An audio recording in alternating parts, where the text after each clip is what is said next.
ইউটিউবের ভিডিও দেখে কচুরলতি চাষ করে সারা ফেলে দিয়েছেন কৃষক আজিজুল। ভিডিও দেখেও যে কৃষিকাজে সফল হওয়া যায় তার জ্বলন্ত উদাহরণ সে। আমি গত 2 বছর আগে ইউটিউব চ্যানেল থেকে ইউটিউবে চাষ দেওয়া দেখলাম, এবার মোটামুটি সফল আল্লাহ দিল ইনশাআল্লাহ। নারায়ণগঞ্জের সোনারগাঁও উপজেলার নোয়াগাঁও ইউনিয়নের চৌরাপাড়া গ্রামের বাসিন্দা আজিজুল ফকির পারিবারিকভাবে কৃষির সঙ্গে যুক্ত থাকলেও বছর 3 আগে ইউটিউবে কচুরলতি চাষের ভিডিও দেখে আগ্রহী হয়ে ওঠেন। এরপর বসতবাড়ির পাশে জমি বর্গা নিয়ে শুরু করেন চাষ। ধাপে ধাপে তিনি এখন হয়ে উঠেছেন একজন দক্ষ ও লাভজনক চাষী। ইউটিউব চ্যানেলে চাষ দিয়ে দেখলাম যে লতি আর পাপল কিংবা বাগুনরা মোটামুটি ভালো পর্যায়ে আছে, তো চিন্তা ভাবনা করলাম যে মোটামুটি জায়গার কাছে বীজ পাওয়া যায়।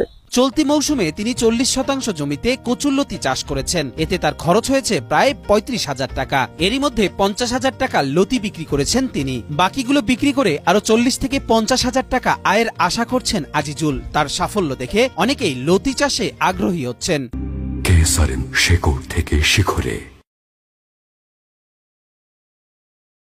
আমরা চাষটা করতেছি মোটামুটি আল্লাহ দিলে গত 2 বছর করছি।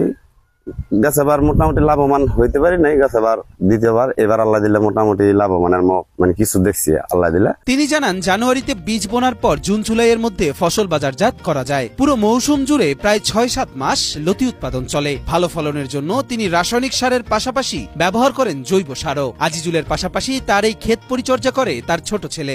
200 টাকা পাল্লা চলে আর কি, মন পরে গিয়ে আপনার 1600 টাকা কেজি, 1600 টাকা মন। অনেক দাম শুনছি, তারপরে আসলাম, দেখলাম ভালোই লাগলো। আমারও ইচ্ছা আছে এই কচু লতি উদ্যোক্তা নেওয়ার। তবে আজিজুলের অভিযোগ, এতদিনও কৃষি বিভাগের কাছ থেকে কোনো ধরনের পরামর্শ বা সহায়তা পাননি। সহায়তা পেলে আরো বড় পরিসরে চাষ করতে চান তিনি। আমি আমার বাবাকে লতি তোলার সঙ্গে সহযোগিতা করি। বাবাকে সহযোগিতা করতে অনেক ভালো লাগে। কৃষি অফিস থেকে আমার কোনো সহযোগিতা আমি পাইও নাই, আর আশাও নাই। এমনিতে ফিল্ডে যারা কাজ করে আর আশা, আসলে মূলত ভাবে আমি ছোটবেলা থেকে গাইগিরি করি, কিন্তু এই পর্যন্ত আমি কৃষি অফিস থেকে কোনো সাজেশন পাই নাই।